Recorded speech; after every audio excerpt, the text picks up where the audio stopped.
November મહિનામાં જે ઠંડીનો અહેસાસ ન થવો જોઈએ તે નથી થઈ રહ્યો અને જેને લઈ હવે તેની અસર તિબેટિયન માર્કેટ પર જોવા મળી. દર વર્ષની જેમ આ વર્ષે પણ તિબેટિયન માર્કેટ શરૂ થઈ ગયું છે. મોટા ભાગે શિયાળાની શરૂઆતમાં લોકો ગરમ કપડાની ખરીદી કરતા હોય છે, પરંતુ આ વર્ષે ન તો સ્વેટરની ખરીદી થઈ ન તો જેકેટની.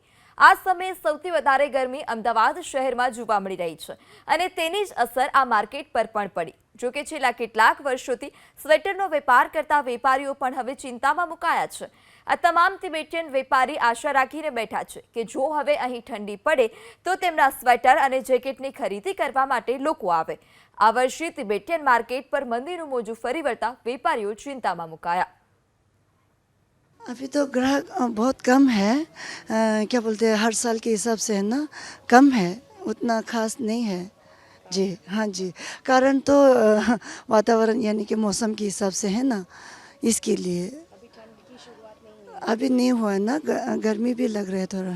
हाँ जी, तो हम हर साल आते हैं. इस साल जैसे मैडम ने कहा कि गर्मी है, सही में है, नवंबर काफ़ी गर्मी रहा है, तो इस हिसाब से अभी थोड़ा ग्राहकी कम है हमारे मार्केट में. उम्मीद करता हूँ कि कल को ठंड बढ़ेगा तो ग्राहक हमारा वही दोबारा आएंगे.